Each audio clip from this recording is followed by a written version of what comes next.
அவங்க என் பொண்டாட்டி. ஏன் மல்லிகா, நம்ம ஊர்ல பொண்ணுக்கு தான் பஞ்சம், மாப்பிள்ளைக்கு என்ன பஞ்சமா என்ன? ஏன் இன்னொரு புருஷன் மேல ஆசைப்படுற? மாப்பிள்ளைக்கு பஞ்சம்னு இப்படி ஒரு முடிவு எடுத்திருப்பாங்க.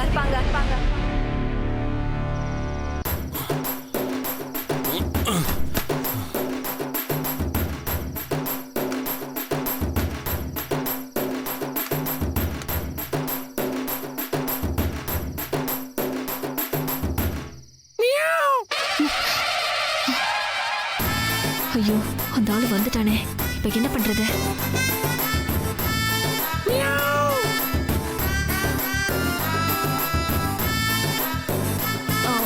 பூனை கத்துற மாதிரி இருக்கு, நான் என்னன்னு பாத்துட்டு வரேன் மல்லிகா.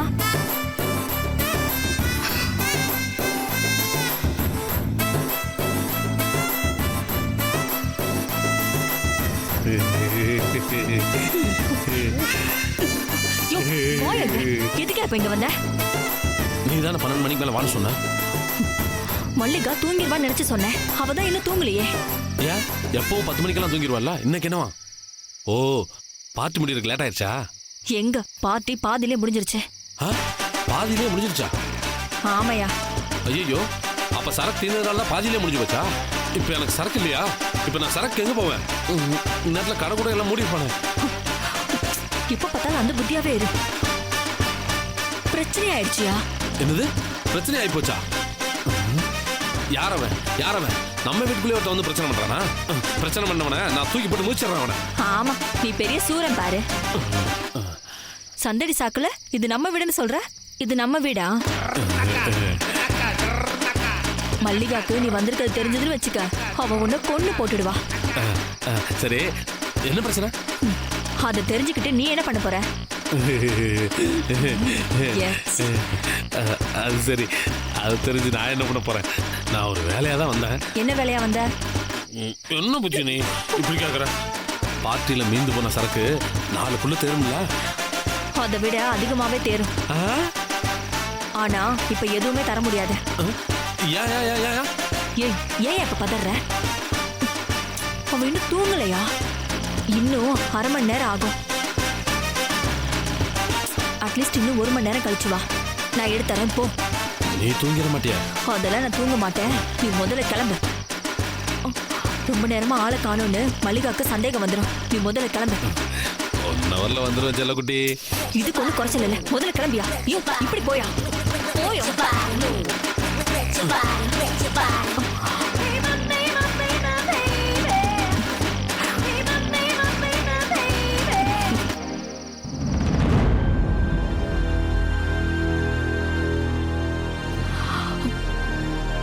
அப்பாடா, இதெல்லாம் நடக்குதா இங்க? இல்லம்மா, இன்னைக்குதான். பூனை மாதிரி கத்துனது உங்க புருஷன் தானே? என்ன இது ரெகுலரா நடந்துட்டு இருக்கா? அந்த ஆள் தான் முக்கியம்னா தயவு செஞ்சு அவர் கூடவே போயிடுங்க. இங்க இருந்துகிட்டு இந்த வேலையெல்லாம் பண்ணிட்டு இருக்காதீங்க. என்னம்மா இப்படி சொல்லிட்ட? எனக்கு நீதாம்மா முக்கியம். அப்புறம் எதுக்கு இதெல்லாம் பண்ணிட்டு இருக்கீங்க? என்ன பண்றது, என் கழுத்துல தாலி கட்டி தொலைச்சிட்டாருல. அந்த சென்டிமெண்ட் தான் முக்கியம்னா தயவு செஞ்சு அவர் பின்னாடி போயிடுங்க. எனக்காக இங்க இருக்க வேண்டாம். அவர் தெருமுனையை கூட தாண்டி போயிருக்க மாட்டாரு. இப்ப போனா புடிச்சிடலாம். என்ன மல்லிகா இப்படி சொல்ற? நீயே பிரச்சனை ஆயிட்டு கவலையில இருக்க. இந்த நேரத்துல உன்னை எப்படிமா தனியா விட்டுட்டு போறது? பிரச்சனையே உங்களால தான் வந்துச்சு. என்னாலயா? நான் என்னம்மா செஞ்சேன்? உங்களை யாரு வேதாவை வேலைக்காரி மாதிரி ட்ரீட் பண்ண சொன்னது? நான் சொன்னேனா?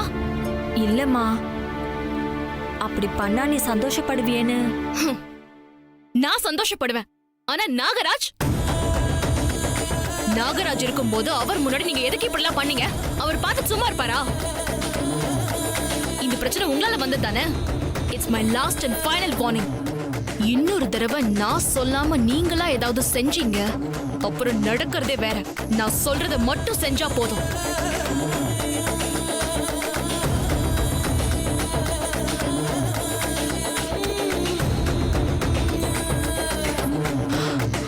இந்த ஆளால எல்லா பிரச்சனையும். இந்த ஆளு மொண்டைய உடைக்கிறேன்.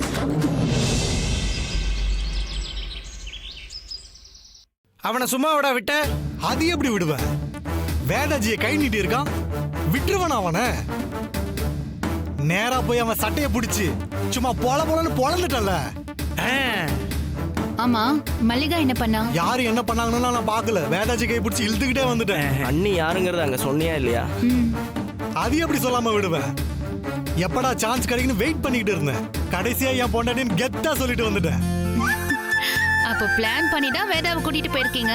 அப்புறம் அசந்த நேரமா பார்த்து அவங்க என் பொண்டாட்டின்னு எல்லாரும் முன்னாடி சொல்லி மல்லிகா அசிங்கப்படுத்துன்னு நினைச்சுதான் அவங்கள என் கூடவே கூட்டிட்டு போனேன். அற சக்க. அதனாலதான் பார்ட்டில அவங்க பக்கத்திலே போய் நின்னு அங்க இருக்கிறவங்க எல்லாருக்கும் சந்தேகம் வர மாதிரியே நடந்துகிட்டேன். ஓ, ஆனா இந்த மாதிரி பிரச்சனை ஆகும்னு நானே எதிர்பார்க்கவே இல்லை. பாவம் வேதாஜி, அவன் நல்லா ஓங்கி அடிச்சிட்டான். அவன் கையை வெட்டிட்டு வந்திருக்கணும். அட போயிட்டு போறான் விடு மாப்பிள.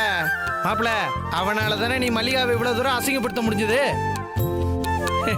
ஒரு வகையில அவனுக்கு ஹெல்ப் தான் மாப்பிள பண்ணியிருக்கான். இங்க வரா, நீங்க இங்க கிளம்பி வந்ததுக்கு அப்புறம் அவளை அங்க இருக்கிறவங்க ஆளுக்கு பல கேள்வி கேட்டிருப்பாங்கல்ல. இந்நேரம் அவமானங்கிறது அவளை தின்றுக்குண்டா. ஒருவேளை நாகராஜ் நமக்கு வேண்டான்னு கூட மல்லிகா முடிவெடுத்திருக்கலாம்ல. அதுக்கெல்லாம் சான்ஸே இல்ல. நீ நேர்ல போய் அவளை நான் அந்த திட்டிட்டு வந்தேன். இவ்வளவு பேசுற நீ எனக்கு வேணவே வேணான்னு தான் என்கிட்ட சொன்னான். அங்க இருந்து நான் இங்க வீட்டுக்கு வந்து சேர்றதுக்குள்ள திரும்ப நான் தான் வேணும்னு வேதாஜிக்கு கால் பண்ணிருக்கா. அவ எப்படி திருந்துவா? இன்னும் ஹெவியா எதையாவது தான் யோசிச்சுக்கிட்டு இருப்பா. இவ்வளோ அசிங்கப்பட்டும் அவமானப்பட்டும் அதுக்கப்புறமா உன்னை கல்யாணம் பண்ணிக்கிட்டாலும் எப்படி உன் கூட அவ சந்தோஷமா வாழ்வா? அதான்டா எனக்கும் ஒண்ணு புரியல. அவ சைக்கோ ஆயிட்டா நான் நினைக்கிறேன். அவ பாக்குறது பேசுறது புருவத்தை தூக்குறது எல்லாமே ஏதோ பழைய படத்துல பார்த்த வில்லி மாதிரியே தான் பண்றா. அவ நார்மலாவே இல்ல. கரெக்டா சொன்னீங்க தம்பி. அவளை பார்த்தாலே ஏதோ ஒரு சோனியக்காரி மாதிரி தான் எனக்கே தோணுது. அந்த சூனியக்காரிகிட்ட இருந்து நீங்க எல்லாரும் தான் என்ன காப்பாத்தணும்டா. மாப்பிள நாகராஜா, கவலையே படாத. பஞ்சாயத்து முருகன் இருக்க பயமே. இப்படி சொல்றப்பெல்லாம் என்ன இதுலயாவது மாட்டி தான்டா விட்டுருக்க. இதுலயும் அந்த மாதிரி ஏதாவது பண்ணிடாதடா. இதெல்லாம் என் வாழ்க்கை பிரச்சனை. மாப்பிள என் என்ட்ரி தான் எப்பவுமே சிக்கலை இன்னும் சிக்கலாக்கும். ஆனா என்னுடைய என்ட்ரி பினிஷிங் ஃபைனல் டச்சா தான் இருக்கும் மாப்பிள. அண்ணி, இவன் பேசுனது ஏதாவது உங்களுக்கு புரிஞ்சுது? டேய், உனக்கு ஏதாவது புரியுதா? டேய், உனக்கு மாடா புரியல? டேய், இதெல்லாம் ரொம்ப ஓவர்ரா. என்னடா குடும்பமே சேர்ந்து என்ன பஞ்சர் ஆக்குறீங்களா? டேய், என்னடா குடும்பம்னு தனியா பிரிக்கிற? ஏன் இந்த குடும்பத்துல நீ ஒருத்தன் இல்லையா? ஆவுன்னா இதை உன்னை சொல்லி என் கண்ணை வேர்க்க வச்சிருங்கடா. டேய், ஓவர் ஃபீலிங் உடம்புக்கு ஆகாது. மேடம், வேதவல்லி மேடம் இருக்காங்களா? யாரு? அண்ணி, நீங்க இருங்க, நான் போய் யாருன்னு பாக்குறேன். டேய், நகுரா. எருமை மாதிரி. ஃபங்க்ஷனுக்கு போயிட்டு வந்ததுல இருந்து ஒரு திணுசத்தான் இருக்கேன். வேலை இருக்கு. ஏய் பஞ்சு, வா, உன்கிட்ட ஒரு முக்கியமான விஷயம் பேசணும். சரி நட்டு. என்ன கொரியர் வந்திருக்கா? ஆமா, வேதவல்லி மேடம். அவங்க உள்ள வேலையா இருக்காங்க. அவங்க என் பொண்டாட்டி தான். என் கையில கொடுங்க. இல்ல சார், இது அவங்ககிட்ட தான் கொடுத்து சைன் வாங்கணும் சார். அப்படி என்ன வந்திருக்கு? அவங்க பேர்ல விசா வந்திருக்கு சார். விசாவா? எங்க போறதுக்கு? அது தெரியல சார். அட்ரஸ் ப்ரூஃப் காமிச்சா என்கிட்ட கொடுப்பீங்களா? நான் உங்களுக்கு என்ன ப்ரூஃப் வேணாலும் கொடுக்குறேன். நீங்க அதை என்கிட்ட கொடுங்க.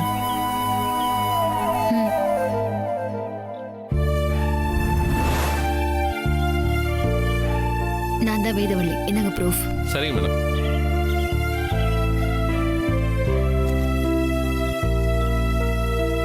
இந்தாங்க. இதுல ஒரு சைன் போடுங்க மேடம்.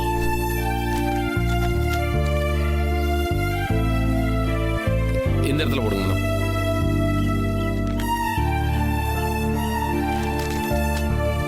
சரிங்க. தேங்க்யூ. வேதாஜி, வேதாஜி ஒரு நிமிஷம். வேதாஜி, வேதாஜி ஒரு நிமிஷம். எதுக்கு விசா? இது என்னங்க கேள்வி? ஃபாரின் போறதுக்கு தான். எதுக்கு போறீங்க? எந்த நாட்டுக்கு போறீங்க? ஏன் போறீங்க? உங்களுக்கு கல்யாணம் முடிஞ்ச 3வது நாள் நான் யோஸ் கிளம்புறேன். என் ஃப்ரெண்ட் பானு மூலமா எனக்கு இந்த வேலை கிடைச்சிருக்கு. போனா நான் திரும்ப வரமாட்டேன். இது போதுமா இல்ல வேற ஏதாவது டீடைல்ஸ் வேணுமா? யாரை கேட்டுங்க நீங்க இதெல்லாம் செஞ்சீங்க? யாரை கேட்கணும்? உங்களுக்கும் எனக்கும் ஒன்றும் இல்லைன்னு ஆக போகுது. அப்புறம் நான் யாரை கேட்கணும்? இனி என் வாழ்க்கை சம்பந்தப்பட்ட முடிவுகளை நானா தான் எடுக்கணும். இல்ல வேதாஜி, நீங்க அவசரப்பட்டு முடிவு எடுத்துட்டீங்களோன்னு தோணுது. ரொம்ப நிதானமா யோசிச்சு எடுத்த முடிவு தான் அது. சரிங்க, நீங்க ஃபாரின் போறதுக்கு யாருக்குமே பர்மிஷன் வாங்க வேண்டிய அவசியம் இல்லைன்னு கூட வச்சுக்கோங்க. ஆனா யோசிச்சு முடிவு எடுக்கிற அளவுக்கு உங்களுக்கு டைம் இருந்துச்சு இல்ல? ஏன் இதை பத்தி யாருக்கிட்டையும் இத்தனை நாளா நீங்க சொல்லல? யார்கிட்ட சொல்லணும்னு எதிர்பார்க்கறீங்க? என்கிட்ட சொல்லியிருக்கணும் இல்ல? 2 நாள் முன்னாடி சொன்னீங்களே இந்த குடும்பத்தை பத்தி நான் உயிரா நினைச்சுக்கிட்டு இருக்கேன்னு. அந்த குடும்பத்துல இருக்கிறவங்க யாருக்கிட்டயாவது சொல்லியிருக்கலாம்ல? சொன்னா என்ன நடந்திருக்கும்? எல்லாரும் சேர்ந்து என்ன போக விடாம தடுத்திருப்பீங்க. அப்படி நடக்கூடாதுன்னு தான் நான் சொல்லல. நான் இந்த முடிவு எடுத்ததே நம்ம 2 பேரோட நல்லதுக்காக தான். உங்க கல்யாணத்துக்கு அப்புறமும் நம்ம 2 பேரும் ஒரே ஊர்ல இருக்கிறது எனக்கு என்னமோ நல்லதா படல. என்னைக்கா இருந்தாலும் பிரச்சனை தான். நான் இந்த நாட்டிலேயே இல்லைன்னா எந்த பிரச்சனைக்கும் இடம் இருக்காதுல்ல.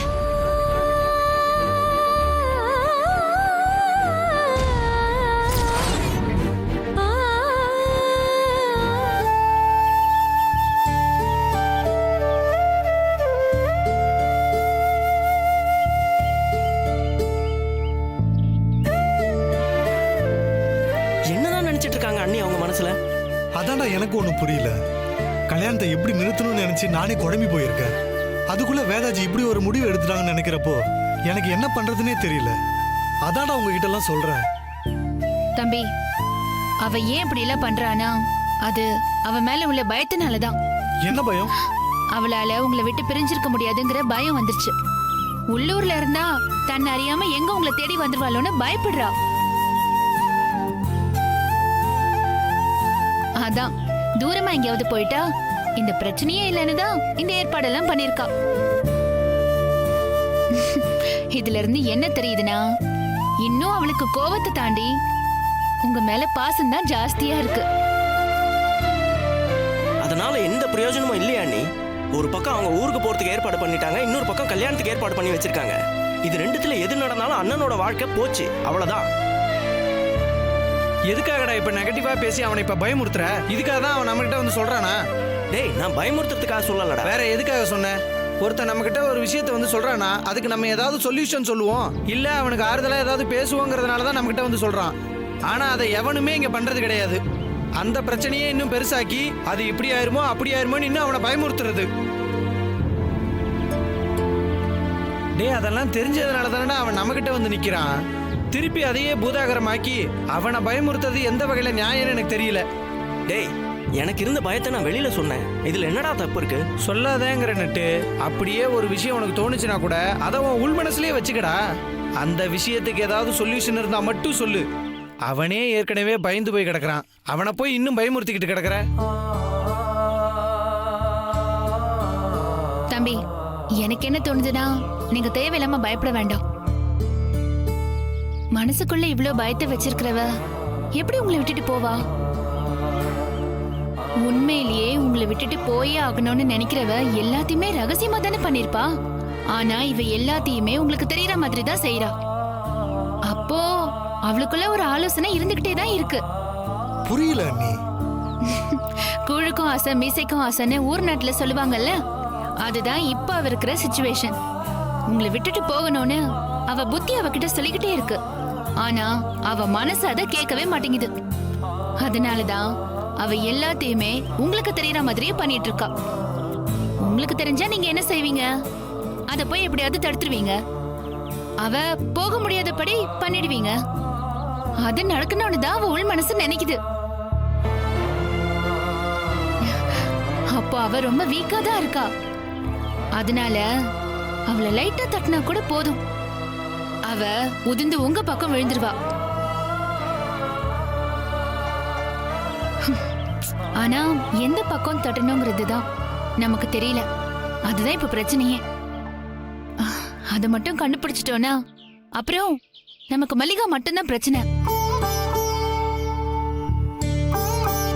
வேதாவும் நம்ம பக்கம் வந்துட்டானா அதுக்கப்புறம் மல்லிகாவை நான் என் லெஃப்ட் ஹேண்ட்லயே டீல் பண்ணிடுவேன். இங்க பாருங்க தம்பி, நீங்க பயப்படணும்னு அவசியமே இல்ல. உங்களை விட்டு வேதா எங்கேயுமே போக மாட்டா. நீங்க நம்பிக்கையா இருங்க.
நான் வேணான்னு தாம்மா சொன்னேன். ஆனா இவங்க சொல்ல சொல்ல கேட்காம வந்துட்டாங்க. எதுக்கு வந்து வேதா? அவமானத்துல செத்துட்டனா இல்ல உயிரோட இருக்கனான்னு பார்க்க வந்தியா?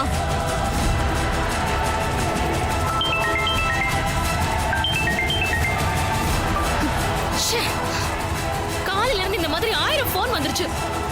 எல்லாரும் துக்கம் விசாரிக்கிற மாதிரி கேக்குறாங்க. போன் அட்டெண்ட் பண்ணாலே கேள்விக்கு மேல கேள்வி. எல்லார்கிட்டயும் என்ன பதில் சொல்ற? திடீர்னு அவர் அப்படி நடந்துக்கிட்டாரு. அதுக்கு என்ன செய்யறது மல்லிகா? அதான் எல்லாத்தையும் செஞ்சுட்டியே, இன்னும் என்ன செய்ய பாக்குற? நீ செஞ்சதெல்லாம் போதும், முதல்ல எங்கிருந்து கிளம்பு. இப்பதான் அவ நார்மலா இருக்கா, அதையும் கெடுத்து விட்டுறாத, போ. உனக்கு எவ்வளவு அவமானமா இருந்திருக்கும்னு எனக்கு புரியுது மல்லிகா. அவரு என் மேல உள்ள அக்கறையில கோவப்பட்டுட்டாரு. எனக்கு இப்ப அதுதான் பிரச்சனை. நேத்து நடந்த அவமானம் அசிங்கம் அதெல்லாம் எனக்கு பிரச்சனையே இல்ல. நாளாக நாளாக அதெல்லாம் சரியா போயிடும். ஆனா உன் மேலதான் அவர் அக்கறையா இருக்காருன்னா கல்யாணத்துக்கு அப்புறமும் அவர் உன்னை தேடிதானே வருவாரு. நீ நீ எனக்கு வாழ்க்கை போற பிரச்சனை வேதா, உனக்கு புரியுதா? அதுக்கப்புறம் நான் அவர் கல்யாணம் பண்ணி என்ன பிரயோஜனம்? லிசன், நீயும் நல்லா இல்லாம நானும் நல்லா இல்லாம அவரும் நல்லா இல்லாம எதுக்கு இந்த கல்யாணம்? இந்த கல்யாணம் வேண்டாம் வேதா. நீ அவர் கூடவே சந்தோஷமா இரு. நீ கிளம்பு ப்ளீஸ். தயவு செஞ்சு இனிமே இங்க வராத. நான் எங்கேயோ போற எப்படியோ இருந்துக்கிறேன். நீ அவசரப்பட்டு இப்படி எல்லாம் பேசிட்டு இருக்க. நான் சொல்ல வந்ததை முதல்ல கேளு. நீ எதுவும் சொல்ல வேண்டாம். வேண்டாம் வேதா ப்ளீஸ். எனக்கு ரொம்ப பாவமா இருக்கு. நீ எனக்காக நிறைய கஷ்டப்பட்டுட்ட. ஆனா அதெல்லாமே வொர்த்லெஸ்ஸா போகுது. அதுக்கப்புறமும் நீ எதுக்கு கஷ்டப்படணும் சொல்லு? நீயாவது சந்தோஷமா இரு. ஒரு நிமிஷம் நான் சொல்றதை கேளு. சொல்லு. கல்யாணத்துக்கு அப்புறம் நீ நினைக்கிற மாதிரிலாம் எதுவும் நடக்காது. என்ன தேடி அவரோ இல்ல நானே நினைச்சா கூட அவரை தேடி வர முடியாது. ஏன்னா உங்க கல்யாணம் முடிஞ்சதும் நான் யூஎஸ் போறேன்.